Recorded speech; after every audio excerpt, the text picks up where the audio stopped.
തആല വിശുദ്ധ ഖുർആനിൽ പറയുന്നത് കാണാം.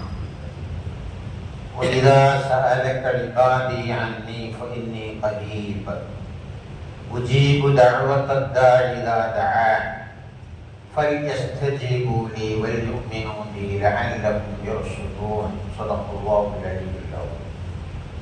وقال النبي صلى الله عليه وسلم ليس شيء أكرم عند الله من الدعاء.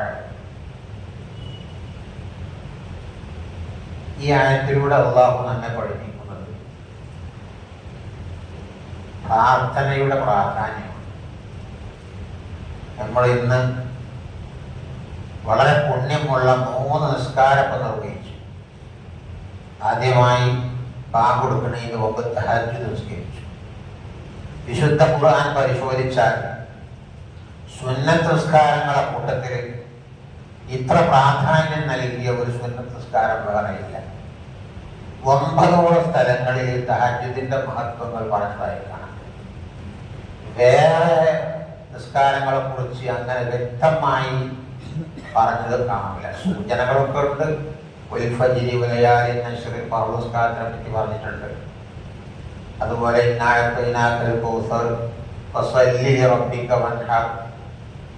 ഇതും സുന്നത്ത് നിസ്കാരത്തെ കുറിച്ച് തന്നെയാണ്. എന്നാൽ തഹജ്ജുദിനെ കുറിച്ച് പറഞ്ഞ അത്ര ആവർത്തിച്ച് പറഞ്ഞ ഒരു സുന്നത്ത് വേറെ കാണില്ല. 9 സ്ഥലങ്ങളിൽ തഹജ്ജുദിന്റെ പ്രാധാന്യം പറഞ്ഞു. ആ നിസ്കാരം നമ്മിൽ പലരും നിസ്കരിച്ചു വരും. അപ്രകാരം അതിന്റെ ശേഷം ബാങ്ക് കൊടുത്ത് പിന്നെ നമ്മൾ 2 റക്അത്ത് നിസ്കരിച്ചു. ഈ 2 റക്അത്തിനെ കുറിച്ച് നബി സല്ലല്ലാഹു അലൈഹി വസല്ലം പറഞ്ഞത് റക്അത്തുൽ ഫജ്രി ഖൈറുൻ മിനദ് ദുനിയ വമാ ഫീഹാ. ഫജ്റിന് മുമ്പ് നിർവഹിക്കപ്പെടുന്ന ആ 2 റക്അത്ത് ഖൈറുൻ മിനദ് ദുനിയ വമാ ഫീഹാ, ഈ ദുനിയാവും അതിന്റെ മുകളിലുള്ള മുഴുവൻ വസ്തുക്കളും ധർമ്മം ചെയ്താൽ കിട്ടുന്നതിന്റെ പ്രതിഫലത്തെക്കാൾ കൂടുതൽ പ്രതിഫലമുള്ളതാണ്. ഒരു മുതലാളി അവന്റെ സമ്പത്ത് മുഴുവൻ ചെലവാക്കി കൊടുക്കുക. കുറെ ആസ്തിയുള്ള ആളാണ്, കുറെ കഴിവുള്ള ആളാണ്. അങ്ങനെ അവന്റെ ദുനിയാവും മുഴുവൻ അവന് ചെലവാക്കിയാൽ അല്ലാഹുവിന്റെ അടുക്കൽ അയാൾ വലിയ മഹത്വമുള്ള ആൾ തന്നെയാണ്. എന്നാൽ അതിനേക്കാൾ മഹത്വമാണ് സുബഹിന്റെ മുമ്പുള്ള ഈ 2 റക്അത്ത് എന്നാണ് നബി സല്ലല്ലാഹു അലൈഹി വസല്ലം പറഞ്ഞത്. ആ നിസ്കാരം നിർവഹിച്ചില്ല. പിന്നെ സുബഹി നിസ്കാരത്തിന്റെ മഹത്വം പറയേണ്ടതുമില്ല. നിസ്കാരങ്ങളുടെ കൂട്ടത്തിൽ ഏറ്റവും മഹത്വമേറിയ ഫർളുകളുടെ കൂട്ടത്തിൽ ഏറ്റവും മഹത്വമുള്ള നിസ്കാരമാണല്ലോ സുബഹി നിസ്കാരം. ആ സുബഹിക്ക് ജമാഅത്തായി നിസ്കരിക്കുക എന്ന് പറഞ്ഞാൽ അത് വലിയ മഹത്വമുള്ള സംഗതിയാണ്. ഇങ്ങനെയുള്ള സൽക്കർമ്മങ്ങൾ കുറെ നിസ്കരിച്ച് ചെയ്ത് കഴിഞ്ഞ് നമ്മൾ അല്ലാഹു സുബ്ഹാനഹു വ തആല നമ്മിൽ നിന്ന് സ്വീകരിക്കുമാറാകട്ടെ. അർഹമുർ-റഹീമായ റബ്ബേ, ഞങ്ങളുടെ നിസ്കാരങ്ങൾ അതിൽ ഒരുപാട് പോരായ്മകൾ ഉണ്ടാവാം. അല്ലാഹുവേ, അതിലെ പോരായ്മകളെല്ലാം പരിഹരിച്ച് ഞങ്ങളിൽ നിന്ന് നീ ഖബൂലാക്കണേ അല്ലാഹ്. ഞങ്ങൾ ചെയ്ത ഈ ഇബാദത്തിന്റെ ബറക്കത്ത് കൊണ്ട് ഞങ്ങളുടെ എല്ലാ ചെറുതും വലുതുമായ ദോഷങ്ങൾ നിന്റെ മഹളായ പദവിയോട് ഞങ്ങൾക്ക് നീ മാഫാക്കി നൽകണേ അല്ലാഹ്. ഞങ്ങൾക്ക് നീ അഫ്വ ചെയ്യണേ അല്ലാഹ്. ഞാനിവിടെ ഓർമ്മിക്കുന്നത് ദുആഇന്റെ പ്രാധാന്യമാണ്. അല്ലാഹു സുബ്ഹാനഹു വ തആല പറഞ്ഞു, നിങ്ങളോട് ആരെങ്കിലും എന്നെ കുറിച്ച് അന്വേഷിച്ചാൽ, അല്ലാഹു പറയാം, എന്നെ കുറിച്ച് ആരെങ്കിലും നിങ്ങളോട് അന്വേഷിച്ചാൽ, വഇദാ സഅലക ഇബാദി, എൻ്റെ അടിമകൾ നിങ്ങളോട് ചോദിച്ചാൽ, അന്നി, എന്നെ കുറിച്ച്, വഇദാ സഅലക ഇബാദി അന്നി ഫഇന്നി ഖരീബ്, ഞാൻ അവരുടെ എല്ലാവരുടെയും സമീപസ്ഥനാണ്. അതുകൊണ്ട് ഫൽയസ്തജീബൂ ലീ വൽയുമിനൂ ബി, വിശ്വാസത്തോടുകൂടെ ലഭിക്കുമെന്ന പൂർണ്ണ ബോധ്യത്തോടു കൂടെ തന്നെ എന്നോട് അവർ ചോദിച്ചു കൊള്ളണം. ലഅല്ലഹും യർശുദൂൻ, അവർക്ക് എന്തെങ്കിലും പോംവഴികൾ ഉണ്ടായേക്കാം.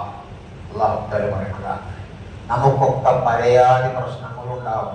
രോഗം കൊണ്ട് കഷ്ടപ്പെടുന്ന ആളുകളുണ്ട്, കടം കൊണ്ട് കഷ്ടപ്പെടുന്ന ആളുകളുണ്ട്, പല ജാതി പ്രയാസങ്ങളും ഉള്ളവരുണ്ടാവുന്ന കൂട്ടത്തിൽ. അങ്ങനെയുള്ള പ്രയാസങ്ങളൊക്കെ ഉണ്ടാകുമ്പോൾ അള്ളാഹു പറയാണ്, എന്നോട് മനസ്സറിഞ്ഞ് ഞാൻ അത് നിർവഹിച്ചു തരും, പരിഹരിച്ചു തരും എന്ന പൂർണ്ണമായ ബോധ്യത്തോടു കൂടെ എന്നോട് അവരാവശ്യപ്പെടട്ടെ. എന്നാൽ ലഅല്ലഹും യർശുദൂൻ, അവർക്ക് അതിനെന്തെങ്കിലും മാർഗങ്ങൾ, വഴികൾ ഉണ്ടായേക്കും എന്നാണ് അല്ലാഹു പറയുന്നത്. അപ്പൊ നമ്മുടെ മുമ്പിലുള്ള ഇബാദത്തുകളെ കൂട്ടത്തിൽ ഒന്നാം സ്ഥാനത്ത് നിൽക്കുന്ന ഇബാദത്ത് ദുആ ചെയ്യുക എന്നതാണ്. നബി സല്ലല്ലാഹു അലൈഹി വസല്ലം പറഞ്ഞത് കാണാം, ലൈസ ശൈഉൻ അക്റമ ഇൻദല്ലാഹി മിനദ് ദുആ. അല്ലാഹുവിന്റെ അടുക്കൽ പ്രാർത്ഥനയേക്കാൾ മഹത്വമേറിയ ഒരു കാര്യവുമില്ല. പ്രാർത്ഥനയാണ് അല്ലാഹുവിന് ഇഷ്ടം. കാരണം പ്രാർത്ഥന എന്ന് പറഞ്ഞാൽ തന്നെ നമുക്ക് മനസ്സിലാവുമല്ലോ. കുട്ടികൾ കരയുന്നത് പോലെ നമ്മളെ കുട്ടികൾ, ഇപ്പൊ ചെറിയ കുട്ടികൾ നമ്മളൊക്കെ ഒരു മൊബൈൽ തന്നെ വേണം കൊടുക്കാം. മൊബൈൽ കുട്ടിയെ കൊടുക്കാൻ പാടില്ല എന്നുള്ളത് എല്ലാവർക്കും അറിയാവുന്ന ഒരു മത്സരം, തർക്കമില്ലാത്ത മത്സരം. പറഞ്ഞിട്ട് കാര്യമില്ല. ഒരു കുട്ടി ആ മൊബൈൽ കിട്ടണമെന്ന് കരഞ്ഞാണ്ട് കെട്ടിമറിഞ്ഞ് കരഞ്ഞു പറഞ്ഞാലെന്തോ അവിടെ വല്യപ്പ പരാജയപ്പെടും, ഉമ്മ പരാജയപ്പെടും, എല്ലാവരും പരാജയപ്പെടും. കുട്ടിക്ക് വഴങ്ങേണ്ടി വരികയാണ്. എന്ന കാരണം കുട്ടി അത് കിട്ടാഞ്ഞാൽ വിടൂല, കരയന്നെ. ഭക്ഷണം കഴിക്കണില്ല, ഉറങ്ങണമില്ല, ഭക്ഷണം കഴിക്കണമെങ്കിൽ മൊബൈൽ വേണം എന്ന് വാശി പിടിച്ചപ്പോ ഉമ്മ ലേശായഞ്ഞു. അതുപോലെ തന്നെ വല്യമ്മ അയഞ്ഞു, വല്യപ്പ അയഞ്ഞു, എല്ലാവരും ഒരു 5 മിനിറ്റ് കൊടുക്കുക. നമ്മൾ മറ്റവരൊക്കെ ശുപാർശ ചെയ്യും, ആ കുട്ടി നിങ്ങൾ ഇടങ്ങാറാക്കണ്ട.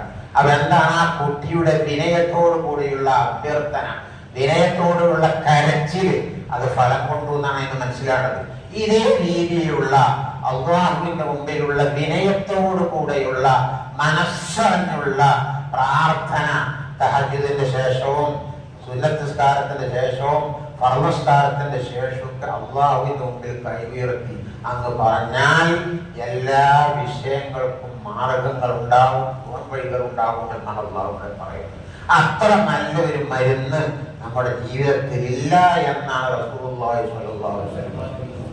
അപ്പോ ഞാൻ എന്നോടും നിങ്ങളോടും കൂടി പറയാണ്, നമ്മുടെ എല്ലാ സന്ദർഭങ്ങളിലും തഹജ്ജുദ് നിസ്കരിച്ചിട്ടും അതുപോലെ സുബ്ഹിക്ക് മുമ്പുള്ള സുന്നത്ത് നിസ്കരിച്ചിട്ടും സുബ്ഹി നിസ്കാരം കഴിഞ്ഞിട്ടൊക്കെ തന്നെ അല്ലാഹുവിനോട് നമുക്ക് എന്തെങ്കിലും പ്രയാസങ്ങൾ ഉണ്ടെങ്കിൽ അത് അല്ലാഹുവിന്റെ മുമ്പിൽ വെക്കുക. റബ്ബേ, ഞാൻ ഒരുപാട് തെറ്റുകുറ്റങ്ങൾ ചെയ്തവനാണ്, പാവപ്പെട്ട ആളാണ്, ഞാൻ അത്ര വലിയ ഇബാദത്തിലൊന്നും മുൻഗണനയിലുള്ള ആളല്ല.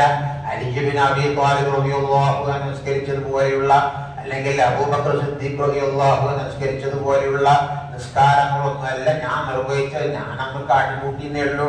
എന്തെങ്കിലും ഞാൻ സാധുവാണ്, അതുകൊണ്ട് എന്റെ പ്രയാസങ്ങൾ എന്റെ മുമ്പിൽ വെക്കുകയാണ്.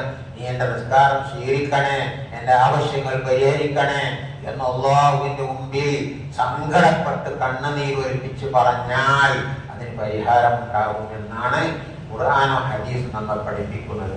മാത്രമല്ല അദ്ദുആഉ സിലാഹുൽ മുഅ്മിൻ, സത്യവിശ്വാസിയുടെ കയ്യിലുള്ള ആയുധമാകുന്നു പ്രാർത്ഥന എന്ന് കാണാൻ കഴിയും.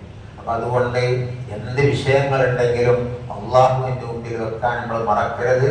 പക്ഷെ ദുആക്ക് ചില മര്യാദകളൊക്കെ ഉണ്ട്. ദുആ എങ്ങനെയെങ്കിലുമൊക്കെയാണ് ദുആ എന്നാല് സ്വീകരിക്കൂല. അതിന്റെ മുന്നിൽ ഹംദും സ്വലാത്തും ഒക്കെ ചൊല്ലി ഖിബ്ലക്ക് മുന്നിട്ട് ഇരുന്ന് വളരെ വിനയത്തോടു കൂടി സങ്കടത്തോടു കൂടി പറയുമ്പോഴേ അല്ലാഹു തആല സ്വീകരിക്കുള്ളൂ. മാത്രമല്ല ആവർത്തിച്ച് പറയണം. ഒരു കുട്ടിക്ക് അതിന്റെ മൊബൈൽ വരുമാന്ന് പറഞ്ഞാൽ പറ്റും, ഒരു വട്ടം പറഞ്ഞാൽ ചിലപ്പോൾ കൊടുക്കൂല. പിന്നെ ഇങ്ങനെ പറയുമ്പോ അല്ലാഹു ആ കുട്ടിക്ക് എന്താ മൊബൈൽ കിട്ടും. ഞാൻ ഉദാഹരണം പറഞ്ഞേ ഉള്ളൂ. എന്നതുപോലെ ഒരിക്കൽ 2 വട്ടം ചോദിച്ചാൽ ചിലപ്പോൾ കിട്ടില്ല എന്ന് വന്നേക്കാം. നിരാശപ്പെടാതെ വീണ്ടും ചോദിക്കുക.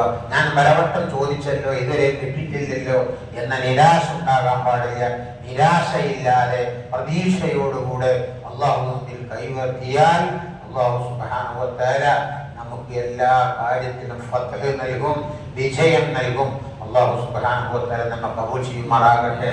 ഞാൻ നീട്ടി പ്രസംഗിക്കണില്ല. ഇവിടെ മഖാമുകളിൽ യാസീൻ ഓതി, ഇവിടെ ഉസ്താദ് പറഞ്ഞതുപോലെ ഞങ്ങളുടെ നാട്ടിൽ പ്രിൻസിപ്പാളായി തങ്ങളിവിടെ വന്നിട്ടുണ്ട്. അദ്ദേഹത്തിന്റെ നേതൃത്വത്തിലുള്ള സിയാറത്ത് നടത്തുന്നുണ്ട്. ഇൻഷാ അല്ലാഹ് എല്ലാവരും പങ്കെടുക്കുക. അല്ലാഹു സുബ്ഹാനഹു വ തആല നമ്മെ സ്വീകരിക്കുമാറാകട്ടെ, സ്വാലിഹ്യങ്ങൾ പെടുത്തി അനുഗ്രഹിക്കുമാറാകട്ടെ.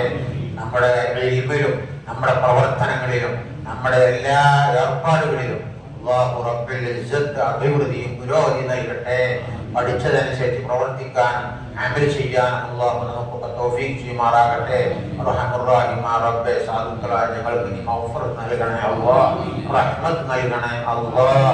അല്ലാഹുവേ, ഞങ്ങൾ പഠിച്ച ഇൽമിൽ ബർക്കത്ത് ചെയ്യണേ അല്ലാഹ്. ഈ സദസ്സിൽ ഒരുമിച്ച് കൂടിയതുപോലെ സാധുക്കളായ ഞങ്ങളെ ആ ഹബീബിന്റെ കൂടെ മഹാന്മാരെ കൂടെ സ്വർഗ്ഗത്തിൽ